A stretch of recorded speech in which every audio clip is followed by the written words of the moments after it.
Hey guys, welcome to being teacher. मैं अंकिता अवस्थी। इस video में आपको बीएड सेकेंड ईयर का जो पेपर नंबर फर्स्ट है, development of education system in India and इस चैलेंजेस, मतलब भारत में शिक्षा व्यवस्था का विकास और चुनौतियां, इनसे रिलेटेड कुछ मोस्ट इंपॉर्टेंट क्वेश्चंस हैं जो आपके साथ डिस्कस करने वाले हैं। ये मुझे एक पेपर मिला है जिसमें सारे ही क्वेश्चन काफ़ी इंपॉर्टेंट लगे हैं मुझे। जो मैं एनालिसिस करके जो आपके लिए मटीरियल बनाती हूँ, बिल्कुल उसी के सिमिलर ये क्वेश्चन लगे हैं, तो मैंने सोचा ये भी आपके साथ डिस्कस कर दूँ। और जो आपका पार्ट 2 है, मतलब जो यूनिट नंबर 4 और 5 है, इसका जो वीडियो रहेगा ये वैसे आज रात तक 10 या 11 बजे तक अपलोड हो जाएगा। अगर नहीं हो पाएगा इन केस, तो सुबह के 6 या 7, बस इतने बजे तक वो अपलोड हो जाएगा। 7 बजे के पहले पहले आपको वीडियो मिल जाएगा, ठीक है। तो उसकी टेंशन बिल्कुल मत लीजिएगा। उसमें भी कुछ इतना टफ नहीं रहेगा। जो भी मटेरियल बना रहे हैं बहुत अच्छे से एनालिसिस करके बना रहे हैं, जिससे कि क्वेश्चन आपके एग्जाम में पूछ लिया जाए, उसमें से फंस जाए क्वेश्चन, ठीक है। तो इसमें जो क्वेश्चन हैं वो काफ़ी इंपॉर्टेंट मुझे लगे हैं, तो मैंने सोचा सबसे पहले ये आपको सीरीज दे दें, क्योंकि ये कहीं का क्वेश्चन है। तो ऑब्वियस सी बात है कि क्या पता इसमें से भी क्वेश्चन बनाए गए हों, तो इसलिए आप भी ये सारे क्वेश्चन देख लीजिए। कहीं से बस कहीं से भी कोई भी ऐसा क्वेश्चन ना हो जो छूट पाए आपका, ठीक है। तो चलिए हम आपसे डिस्कस करते हैं क्वेश्चन से। इसमें एक दो क्वेश्चन ऐसे हैं जिसमें कुछ कन्फ्यूज़न है, जो आपको मुझे बताना है कॉमेंट बॉक्स में। तो सिर्फ एक क्वेश्चन है जिसके बारे में आपको बताना है, और सारे ही क्वेश्चन बहुत सही हैं और बहुत अच्छे से आपको बताऊंगी मैं, और एक एक अच्छे से क्वेश्चन आपको समझना है, ठीक है। पीडीएफ आपको हमारी टेलीग्राम के लिंक पे मिल जाएगी, और जो लिंक है वो डिस्क्रिप्शन में मेंशन करी गई है, वहां से ले सकते हैं। अगर आपको कुछ चिट चैट करनी है स्टडी से रिलेटेड, बीएड के एग्जाम से रिलेटेड, या कुछ भी आपको स्टडी से रिलेटेड पूछना है, तो इंस्टाग्राम का पेज भी मेंशन कर दिया जाएगा नीचे डिस्क्रिप्शन बॉक्स में। वहाँ पे आप मैसेज कर सकते हैं। आप उस पेज को फॉलो कर लीजिए, क्योंकि जब भी कुछ नई अपडेट आती है तो सबसे पहले टेलीग्राम और इंस्टाग्राम पे अपडेट हो जाता है, ठीक। तो चलिए हम पहले क्वेश्चन से स्टार्ट करते हैं। इसमें इंग्लिश और हिंदी दोनों का है, तो आप मतलब जो इंग्लिश के स्टूडेंट हैं उनको भी इसमें दिक्कत नहीं होगी, और सॉरी उनके लिए, क्योंकि मटेरियल इंग्लिश का मिलना बहुत मुश्किल हो जाता है। सिर्फ इसलिए इंग्लिश का मटेरियल आपको नहीं प्रोवाइड करवा पाई हूँ। तो ये एक क्वेश्चन पेपर है, आप इसको देख लीजिए, आपको ये समझ में आ जाएगा। इसमें लिखा हुआ है कि किस जाति ने उत्तर वैदिक काल में शिक्षा पर पूर्ण अधिकार प्राप्त कर लिया है। कौन सी ऐसी कास्ट है जिसने उत्तर वैदिक काल में शिक्षा पर पूरा अधिकार प्राप्त कर लिया है? तो ये कौन सा है? ये है सी नंबर, ब्राह्मण। ब्राह्मण जो है उसने उत्तर वैदिक काल में शिक्षा पर पूरा अधिकार प्राप्त कर लिया है। नेक्स्ट क्वेश्चन है कि which is considered as oldest scripture of the world, मतलब कि इनमें से किसे विश्व का सबसे पुराना ग्रंथ माना जाता है? तो इसका राइट आंसर क्या हो जाएगा? वेद। सी नंबर राइट आंसर है। वेद जो है ये सबसे पुराना ग्रंथ है। फिर लिखा हुआ है कि main education centre in early वैदिक पीरियड वाज, मतलब प्रारंभिक वैदिक काल में शिक्षा का मुख्य केंद्र क्या है? तो प्रारंभिक वैदिक काल में शिक्षा का मुख्य केंद्र तक्षशिला है। नेक्स्ट क्वेश्चन की तक्षशिला की स्थापना की गई थी। तो तक्षशिला जो है इसकी स्थापना करी गई थी भरत के द्वारा। किसके द्वारा? भारत के द्वारा। नेक्स्ट क्वेश्चन है कि the medium of instructions during Buddhist period was, मतलब बौद्ध काल में शिक्षा का माध्यम क्या था? तो बौद्ध काल में जो शिक्षा का माध्यम था वो था पाली। कहीं कहीं पर आपको प्राकृत लगेगा, बट इसका राइट आंसर है शिक्षा का माध्यम। अगर पूछा जाए बौद्ध काल में, तो आप राइट आंसर क्या लगा के आएंगे? सी नंबर। नेक्स्ट क्वेश्चन है कि विश्व का प्रथम विश्वविद्यालय था। विश्व का मतलब first university of the world was, तो ये कौन सी यूनिवर्सिटी थी? तो ये थी तक्षशिला। देखिए, जो मैंने आपको अभी पार्ट 1 वीडियो दिया है जिसमें मोस्ट इंपॉर्टेंट क्वेश्चंस बताए हैं, उसमें एक भैया जी लोग हैं वो काफ़ी कंफ्यूज हो रहे हैं, एक दो लोग काफ़ी कंफ्यूज हो रहे हैं कि विश्व का प्रथम विश्वविद्यालय जो है वो नालंदा है। बट आप कंफ्यूज मत होइए, आपको टिक करके आना है तक्षशिला पे, ये पहला है, उसके बाद नालंदा आता है। नेक्स्ट क्वेश्चन की बिस्मिल्लाह संस्कार किस आयु में होता था? तो बिस्मिल्लाह संस्कार होता था 4 वर्ष की आयु में। जब 4 वर्ष का बच्चा होता था तब बिस्मिल्लाह संस्कार होता था। नेक्स्ट क्वेश्चन कि मदरसा ए मौजी इनके द्वारा क्या स्थापित किया गया? तो इनके द्वारा स्थापित किया, ये बोला गया किसके द्वारा स्थापित किया गया, सॉरी, तो ये स्थापित किया गया इल्तुतमिश के द्वारा। किसके द्वारा? B number is the right answer. Next question है कि Fort William College was established by, मतलब फोर्ट विलियम कॉलेज जो है इसकी स्थापना किसके द्वारा की गई? तो इसकी स्थापना की गई है लॉर्ड वेलेस्ली के द्वारा। किसके द्वारा? लॉर्ड वेलेस्ली के द्वारा। नेक्स्ट क्वेश्चन है कि east India company arrived in India in the year, मतलब ईस्ट इंडिया कंपनी भारत में किस वर्ष आई? तो ईस्ट इंडिया कंपनी भारत में आई 1613 में। कब आई? 1613 में। यहाँ पे लिखा हुआ है भारत में किस वर्ष आई। ये पूछा गया, स्थापना नहीं पूछी गई है। भारत में किस वर्ष एंटर किया, तो 1613 में ईस्ट इंडिया कंपनी भारत में आई। स्थापना 1600। नेक्स्ट क्वेश्चन है कि when did Lord Macaulay come to India, जब लॉर्ड मेकाले बोला गया कि लॉर्ड मेकाले किस वर्ष भारत आए थे, तो लॉर्ड मेकाले 1834 में भारत आए थे, 10 of June 1834। Next question is कि Macaulay was firm supporter of, Macaulay दृढ़ समर्थक था किसका, फ्रेंच भाषा का, अंग्रेजी भाषा का, स्पेनिश का या फिर चीनी भाषा का। तो इसका राइट आंसर क्या हो जाएगा, इसका राइट आंसर हो जाएगा इंग्लिश लैंग्वेज का। नेक्स्ट क्वेश्चन, कहीं भी कोई भी कंफ्यूजन किसी क्वेश्चन से भी रिलेटेड कुछ भी दिक्कत होती है आप कमेंट बॉक्स में फटाफट से बता दिया करिए, बिल्कुल बुरा नहीं लगता अगर आपको लगता है कि अगर ये बता देंगे तो मैम का कहीं बोरियत ना फील हो, ऐसा कुछ नहीं होगा। कुछ अगर गलत होगा, हम भी इंसान है, हमसे गलती हो सकती है। अगर कुछ गलत हो जाए या कोई भी कन्फ्यूजन रहती है, आप नीचे बस कॉमेंट बॉक्स में कॉमेंट करेगा, क्योंकि एग्जाम में बस आपको गलत करके नहीं आना है, बस मेरा मोटिव ये है आप एग्जाम में सब कुछ सही करके आए। ओके, अब इसकी आप लैंग्वेज याद रखेंगे, इंग्लिश लैंग्वेज। अब लिखा हुआ है कि नेक्स्ट क्वेश्चन है 30 नंबर, कि इनमें से किसे मैकाले ने अपनी रिपोर्ट प्रस्तुत की थी। मैकाले ने किसे अपनी रिपोर्ट प्रस्तुत की थी, तो इसका राइट आंसर है जो बेंटिंग। विलियम बेंटिंग और मैकाले काफ़ी अच्छे दोस्त थे, ऐसे याद कर सकते हैं, इनकी फ्रेंडशिप बहुत अच्छी थी। नेक्स्ट क्वेश्चन है कि कितने वर्षों के पश्चात ब्रिटिश संसद अपना घोषणा पत्र प्रस्तुत करती थी। कितने वर्षों के पश्चात, तो ये है 20 वर्षों के बाद ब्रिटिश संसद जो है ये अपना घोषणा पत्र प्रस्तुत करती थी। फिर लिखा हुआ है कि how many reports were presented by sir William Adam, मतलब सर विलियम एडम ने कितनी रिपोर्ट्स प्रस्तुत की थी, प्रेजेंट की थी। तो 3 रिपोर्ट्स थी जो प्रेजेंट की थी। पहली रिपोर्ट आई थी 1835 में, दूसरी आई थी 1836 में और तीसरी आई थी 1838 में। नेक्स्ट क्वेश्चन है कि जो सर विलियम एडम हैं इन्होंने अपनी तृतीय रिपोर्ट किस वर्ष में दी। अब देखिए मैंने आपको कब बताया, 1838 में, तो इसका राइट आंसर क्या हो जाएगा 1838 में, जो कि इसमें दिया नहीं है, तो इसलिए आपको ये करना नहीं है। इसमें आप अगर ऐसा कुछ आ जाता है तो आपको गलत करके नहीं आना, छोड़ देना यहाँ क्वेश्चन, क्योंकि देखिए जो भी क्वेश्चन पूछे जा रहे हैं उसमें 25 आपको लेफ्ट करने होते हैं और आपको 75 करने होते हैं क्वेश्चंस, ठीक है। तो उसमें से आप ये क्वेश्चन छोड़ सकते हैं अगर आपका नहीं लिखा हुआ है तो। फिर लिखा हुआ है कि लॉर्ड मेकाले जो है, लॉर्ड मेकाले एवं सर विलियम बेंटिंग की रिपोर्टों का अध्ययन किसने किया, तो इनकी रिपोर्टों का अध्ययन किया था लॉर्ड ऑकलैंड ने। किसने, लॉर्ड ऑकलैंड ने। 1854 में शिक्षा नीति किसने घोषित की थी, तो 1854 में, एक मिनट, हाँ जी, 1854 में जो शिक्षा नीति है वो घोषित की थी चार्ल्स वुड, आपको पता ही होगा। नेक्स्ट क्वेश्चन है कि चार्ल्स वुड जो है, चार्ल्स वुड का सबसे बड़ा योगदान क्या है, तो चार्ल्स वुड का सबसे बड़ा योगदान है विश्वविद्यालयों की स्थापना इन्होंने करी थी।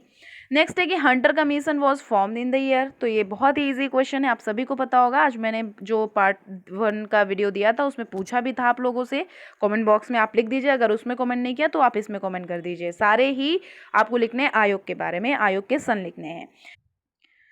नेक्स्ट क्वेश्चन है कि सन 1880 में किसे भारत का गवर्नर जनरल और वायसराय नियुक्त किया गया था, तो इसका राइट आंसर है लॉर्ड रिपन को। नेक्स्ट क्वेश्चन है कि जो शिमला शिक्षा सम्मेलन 1901 है इसके ये कितने दिनों तक चला था, तो ये चला था 15 दिनों तक। कितने दिनों तक, 15 दिनों तक, तो इसका राइट आंसर हो जाएगा सी नंबर, लॉर्ड कर्जन के द्वारा। नेक्स्ट क्वेश्चन है कि central education department in India was established bye, Bharat में केंद्रीय शिक्षा विभाग की स्थापना किसने करी थी, तो भारत में केंद्रीय शिक्षा विभाग की स्थापना चार्ल्स वुड ने करी थी। किसने, चार्ल्स वुड ने। नेक्स्ट क्वेश्चन है कि pre primary in India was initiated by, Bharat में प्री प्राइमरी की शुरुआत किसने करी थी, तो भारत में प्री प्राइमरी की शुरुआत ईसाई मिशनरियों ने करी थी। किसने, ईसाई मिशनरियों ने। बहुत इंपॉर्टेंट क्वेश्चन है। नेक्स्ट क्वेश्चन है कि वर्धा शिक्षा योजना प्रस्तुत की गई थी किसके द्वारा, बहुत ही ईजी और बहुत इंपॉर्टेंट क्वेश्चन है, गांधी जी के द्वारा वर्धा शिक्षा योजना की शुरुआत करी गई थी, प्रेजेंट किया गया था। अब बोला गया कि Calcutta university commission was formed in, Calcutta university जो है, कलकत्ता विश्वविद्यालय जो है, ये आयोग का गठन किस वर्ष किया गया था, आयोग पूछा गया है, ओके, तो कंफ्यूज मत होइएगा। तो आयोग का गठन हुआ था 1917 में। नेक्स्ट क्वेश्चन बोला गया है कि, एक मिनट, मुदालियर आयोग ने माध्यमिक शिक्षा के पाठ्यक्रम को कितने वर्गों में विभाजित किया, तो मुदालियर आयोग ने माध्यमिक शिक्षा के पाठ्यक्रम को 7 वर्गों में विभाजित किया। नेक्स्ट क्वेश्चन की ऑपरेशन ब्लैक बोर्ड योजना जो है इसका मूल रूप से किस स्तर के विद्यालयों के संवर्धन से मतलब था? इसका राइट आंसर आपको बताना है कमेंट बॉक्स में। आप बताइए, ये आपके लिए होमवर्क है, मुझे पता है, मैं आपको कमेंट बॉक्स में बता दूंगी। सबसे पहले आपको इसका राइट आंसर बताना है। फिर नेक्स्ट क्वेश्चन मैं आपसे फिर से क्वेश्चन पूछ रही हूँ कि ऑपरेशन ब्लैक बोर्ड योजना के अंतर्गत कितनी धनराशि उच्च प्राथमिक विद्यालयों को दी गई है? ये मैं क्या कह रही हूँ, इसको आपको राइट आंसर बताना है। वैसे तो इसका राइट आंसर 40,000 ही है। अब कंफ्यूजन है बस मुझे थोड़ी सी, तो कंफ्यूजन आपको क्लियर करनी है। पहला तो आपका होमवर्क है, ये तो मुझे पता है, मुझे बताना है आपको, या आप बस कमेंट बॉक्स में बता दीजिएगा। 29 की कंफ्यूजन है, 40,000 है या नहीं है, ये आप कमेंट बॉक्स में फटाफट से लिख दीजिए। अब बढ़ते हैं नेक्स्ट पॉइंट पे। नेक्स्ट पॉइंट पूछता है कि बहुउद्देशीय विद्यालयों की स्थापना का सुझाव सबसे पहले किसने दिया था? तो ये जो स्थापना का जो सुझाव है ये दिया था ताराचंद्र समिति ने। किसने दिया था? ताराचंद्र समिति ने। नेक्स्ट क्वेश्चन है कि भारत में प्रौढ़ शिक्षा का स्थानांतरण सामाजिक शिक्षा में किसके द्वारा किया गया था? ये किया गया था मोतीलाल सक्सेना समिति के द्वारा। किसके द्वारा? मोतीलाल सक्सेना समिति के द्वारा। नेक्स्ट क्वेश्चन पूछा गया है कि किस विश्वविद्यालय ने पत्राचार शिक्षा की शुरुआत भारत में की थी? किस विश्वविद्यालय ने किया था? तो ये किया था दिल्ली विश्वविद्यालय ने। नेक्स्ट क्वेश्चन कि प्राथमिक स्तर पर अनौपचारिक शिक्षा की शुरुआत कब हुई थी? प्राइमरी लेवल पर पूछा गया है कि जो अनौपचारिक शिक्षा है, नॉन फॉर्मल एजुकेशन है, इसकी शुरुआत कब करी गई थी? तो इसकी शुरुआत की गई थी 1979 में। कब? 1979 में। नेक्स्ट क्वेश्चन है कि किस प्रकार के विद्यालयों के लिए सहायता अनुदान की व्यवस्था सन 1854 की शिक्षा नीति में की गई थी? तो इसका राइट आंसर हो जाएगा सभी प्रकार के स्कूलों के लिए। मिशनरी स्कूल है, कंपनी स्कूल है और इंडिजिनस स्कूल है, इन तीनों स्कूलों के लिए इनकी सहायता जो ये इसकी स्थापना है ये करी गई थी।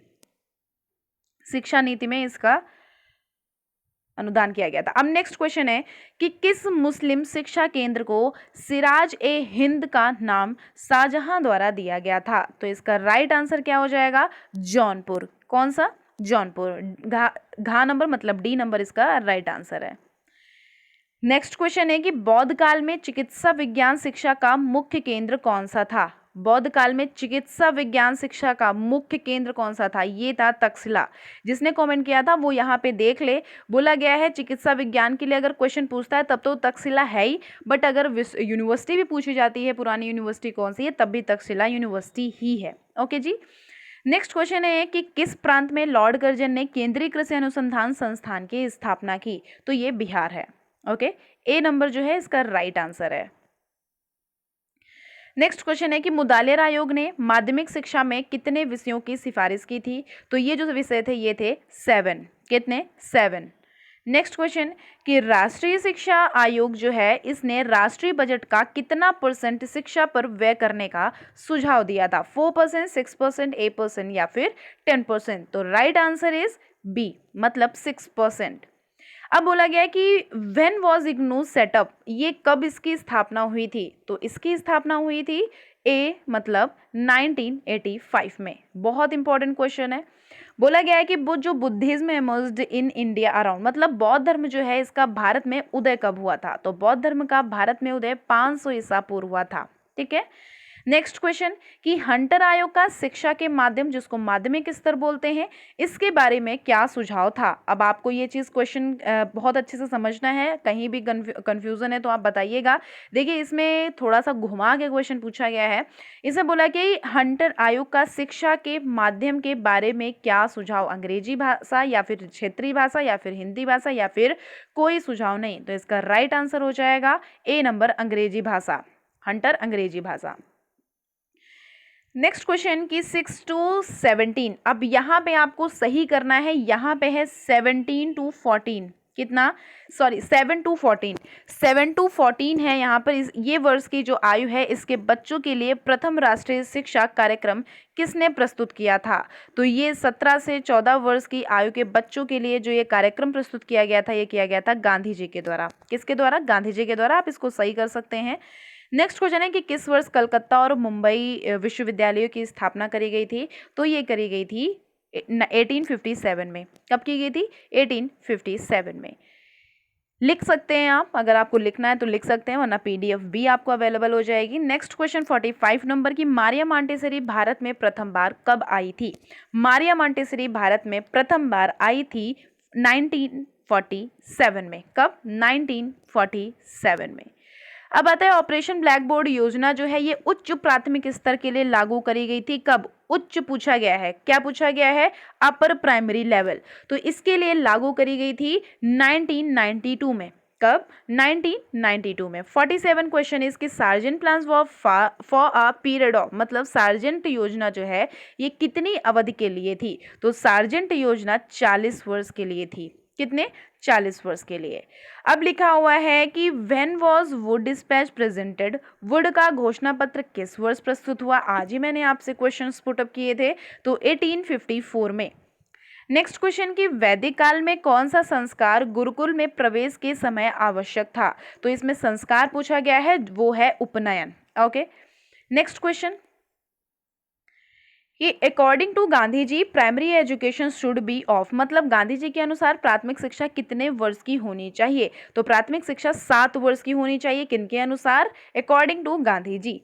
नेक्स्ट क्वेश्चन है कि जो मारवाड़ी शिक्षा परिषद है इसकी सिल्वर जुबली कहाँ पर मनाई गई थी? तो इसकी सिल्वर जुबली बनाई गई थी वर्धा। कहाँ मनाई गई थी? वर्धा में। नेक्स्ट क्वेश्चन है कि किस आयोग ने माध्यमिक शिक्षा बोर्ड की स्थापना की थी, इसका सुझाव दिया था? तो ये जो आयोग था ये था कलकत्ता विश्वविद्यालय आयोग। कौन सा था? कलकत्ता विश्वविद्यालय आयोग। नेक्स्ट क्वेश्चन है कि जो मैकाले है, मैकाले की नियुक्ति परिषद में किस पद पर हुई थी? इसकी जो नियुक्ति है ये परिषद में किस पद पर हुई थी? तो ये कानून सदस्य पर इसकी नियुक्ति हुई थी। किस आयोग ने सामाजिक शिक्षा का नाम पुनः प्रौढ़ शिक्षा कर दिया? मोस्ट इंपॉर्टेंट, बहुत इजी क्वेश्चन है। कोठारी आयोग जो है इसने सामाजिक शिक्षा का नाम पुनः प्रौढ़ शिक्षा कर दिया था। नेक्स्ट क्वेश्चन है कि 11वीं पंचवर्षीय योजना प्रौढ़ शिक्षा के विकास के लिए कितनी धनराशि की व्यवस्था की गई थी? तो इसका राइट आंसर है ग नंबर, मतलब 600 करोड़। ये आपको अगर कहीं कंफ्यूजन है, अगर इस क्वेश्चन में कुछ दिक्कत है तो आप कमेंट बॉक्स में बताइएगा। नेक्स्ट क्वेश्चन है कि British rule was established in India इन, मतलब कि भारत में ब्रिटिश शासन पूरी तौर से कब लागू किया गया था? तो ब्रिटिश शासन है ये पूरी तौर से 1858 में लागू किया गया था। नेक्स्ट है कि ईस्ट इंडिया कंपनी ने 1913 के आज्ञा पत्र में भारत की शिक्षा के लिए कितनी धनराशि की व्यवस्था करी थी? 1 लाख। कितनी? 1 लाख। तो इसको आप थोड़ा सा ध्यान रखें, 1 लाख जो है ये कब करी थी? इसमें 1983 लिखा हुआ है। इसका राइट आंसर क्या हो जाए, राइट क्वेश्चन क्या होएगा? 1813। कितना? 1813। आप इसको सही कर लीजिएगा। तो 1813 में 1 लाख और फिर 1833 में 10 लाख, इतनी व्यवस्था करी गई थी। नेक्स्ट क्वेश्चन आगे बढ़ा दिया गया था, 10 लाख कर दिया गया था, और 1813 में 1 लाख थी और 1833 में 10 लाख कर दी गई थी। नेक्स्ट है कि बनारस संस्कृत कॉलेज की स्थापना किसके द्वारा की गई थी? तो बनारस संस्कृत कॉलेज की जो स्थापना है ये की गई थी जोनाथन डंकन के द्वारा। किसके द्वारा? जोनाथन डंकन के द्वारा। अब बोला गया है जो हमारा सर्व शिक्षा अभियान है, ये हमारा क्वेश्चन पूछा भी गया था, हमारा एग्जाम जो हुआ था 2001 में हुआ था। नेक्स्ट क्वेश्चन है कि राष्ट्रीय माध्यमिक शिक्षा अभियान किस वर्ष आरंभ हुआ था? तो राष्ट्रीय माध्यमिक शिक्षा अभियान शुरू हुआ था सन 2009 में। कब शुरू हुआ था? सन 2009 में। नेक्स्ट क्वेश्चन है कि संविधान के किस अनुच्छेद में 6 से 14 वर्ष, एक मिनट अभी ठीक है, 6 से 14 वर्ष के बच्चों के लिए निःशुल्क और अनिवार्य शिक्षा की बात कही है? बहुत इंपॉर्टेंट, बहुत इजी क्वेश्चन है, आर्टिकल नंबर 45। नेक्स्ट क्वेश्चन है कि राष्ट्रीय अध्यापक शिक्षा परिषद की स्थापना कब हुई थी? तो राष्ट्रीय अध्यापक शिक्षा परिषद की स्थापना 1995 में हुई थी, जो कि इस क्वेश्चन में नहीं है, एनसीटीई इसको बोलते हैं। नेक्स्ट क्वेश्चन है कि डी स्कूलिंग सोसाइटी किसने लिखी थी? तो डी स्कूलिंग सोसाइटी जो है ये लिखी थी इवान एलिच ने। किसने? इवान एलिच ने। नेक्स्ट क्वेश्चन इज कि how many universities were there in India in the year 1902, मतलब सन 1902 में भारत में कितने विश्वविद्यालय थे? तो 1902 में भारत में 5 यूनिवर्सिटीज थी, 5 विश्वविद्यालय थे। नेक्स्ट क्वेश्चन इज कि भगवान बुद्ध का जन्म कब हुआ था? तो भगवान बुद्ध का जन्म हुआ था 563 ईसा पूर्व। कब? 563 ईसा पूर्व। नेक्स्ट क्वेश्चन कि भगवान बुद्ध ने कितने प्रकार के आर्य सत्य की खोज की थी? तो तो भगवान बुद्ध ने 4 प्रकार के आर्य सत्य की खोज की थी। अब आपको ये 4 प्रकार कमेंट बॉक्स में लिख के बताने हैं कि भगवान बुद्ध ने किन 4 प्रकार के आर्य सत्यों की खोज की थी, और कमेंट बॉक्स में आपको फटाफट से कमेंट कर देना है। जो भी मैंने पूछा आपको बताना है, इससे आपकी कंफ्यूजन दूर होगी, मेरा कुछ नहीं होएगा, मुझे बस सुकून मिलेगा कि आपका पेपर अच्छा हो जाएगा, आपको प्रिपरेशन बहुत अच्छी चल रही है। ठीक है, नेक्स्ट क्वेश्चन कि किस राष्ट्रीय शैक्षिक योजना में उच्च शिक्षा के निजीकरण किए जाने पर बल दिया गया था? तो इसका राइट आंसर है 1986 में। कब? 1986 में। नेक्स्ट क्वेश्चन है कि प्राच्य पाश्चात्य विवाद कितने सालों तक चला? प्राच्य पाश्चात्य विवाद जो है ये कितने सालों तक चला? ये 20 सालों तक चला था। कितने? 20 सालों तक। अब बोला गया कि वुड के घोषणा पत्र के कितने अनुच्छेद थे? तो वुड के घोषणा पत्र के 100 आर्टिकल्स थे। कितने? 100। नेक्स्ट क्वेश्चन है कि शिक्षा छनाई का सिद्धांत लागू किया गया था? तो शिक्षा छनाई का सिद्धांत लागू किया गया था उच्च वर्ग की शिक्षा के लिए। अब नेक्स्ट क्वेश्चन कि विलियम बेंटिक ने अपनी शिक्षा नीति किस वर्ष घोषित की थी? मोस्ट इंपॉर्टेंट क्वेश्चन है। 1835 में विलियम बेंटिक ने अपनी शिक्षा नीति को घोषित किया था। नेक्स्ट क्वेश्चन कि मैकाले का पूरा नाम क्या था? तो मैकाले का पूरा नाम था थॉमस बेबिंगटन मैकाले। क्या था? Thomas Babington Macaulay. B number right answer. Next question 73 number की 19वीं शताब्दी जो है 19वीं शताब्दी के आरंभ में साक्षरता प्रतिशत कितना था? इसका साक्षरता परसेंटेज पूछा गया है, कितना था? तो इसका राइट आंसर है 5%, ऑलमोस्ट 5%। नेक्स्ट क्वेश्चन है कि मैकाले के विवरण पत्र को स्वीकार करने वाले गवर्नर जनरल का नाम क्या था? अब देखिए मैंने आपको ऊपर बताया था कि मैकाले और जो बेंटिक हैं ये बहुत घनिष्ठ दोस्त हैं। आप ऐसे इसको ये ट्रिक करके याद कर सकते हैं। तो इसका राइट आंसर हो जाएगा विलियम बेंटिक। जो भी काम इनका करेंगे विलियम बेंटिक करेंगे। नेक्स्ट कि उत्तर प्रदेश में केंद्रीय विश्वविद्यालयों की संख्या कितनी है? तो उत्तर प्रदेश में केंद्रीय विश्वविद्यालयों की संख्या प्रेजेंट में तो 6 है। अगर आपको ऑप्शन, वैसे इसमें ऑप्शन में नहीं 6 दिया हुआ है, अगर ना आए तो आप 4 लिख के आ जाइएगा, 4 पे टिक करके आ जाइएगा, वरना इसका राइट आंसर 6 है। बिल्कुल 100% श्योर है इस टाइम पे ये उत्तर प्रदेश में केंद्रीय विश्वविद्यालय सेंट्रल यूनिवर्सिटीज 6 हैं। सो 75 क्वेश्चंस ये थे हमारे पास जो मैंने आपको डिस्कस करके बताए हैं। अब आपको सारी जो भी मैंने 2-3 क्वेश्चन आपसे पूछे हैं फटाफट से कमेंट बॉक्स में कर दीजिएगा, बता दीजिएगा।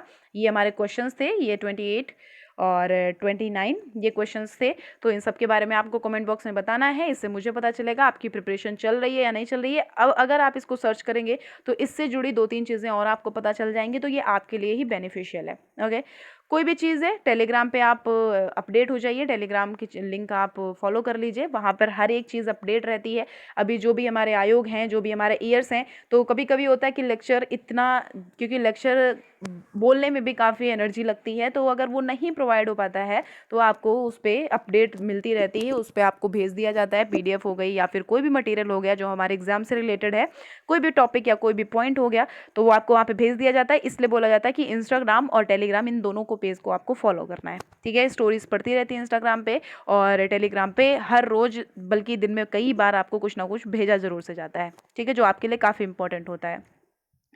तो हो गई हैं सारी बातें हमारी कंप्लीट और आपको ये सारी चीज़ें पढ़नी है। और अब जो हमारा वीडियो रहेगा वो कोशिश करूँगी कि 11-12 बजे तक अपलोड हो जाए, 11 बजे से पहले पहले अपलोड कर दूँगी। अगर इन केस जो मतलब 95% तो हो जाएगा, अगर 5% नहीं हो पाएगा तो सुबह 7 बजे से पहले पहले कर दूँगी। आज घर पे बर्थडे पार्टी है, इस वजह से बस ये प्रॉब्लम हो रही है। ठीक है, वरना नहीं तो सुबह 6 या 7 बजे से पहले पहले आपका अपलोड हो जाएगा, उसकी टेंशन बिल्कुल मत लीजिएगा। उसके लिए रात भर जगना पड़ेगा, फिर भी मैं जग के आपको जो ये मटेरियल है ये बना के दूँगी। ओके, तो अपना ध्यान रखिए, मैं फिर मिलूँगी नेक्स्ट वीडियो में जो हमारा पार्ट 2 होएगा। और टेंशन बिल्कुल नहीं लेना है, आपको हर एक चीज़ अच्छे से बस पढ़नी है। अगर आपने पढ़ा है तो कोई भी टेंशन लेने की ज़रूरत नहीं है। ठीक, ओके, बाय बाय।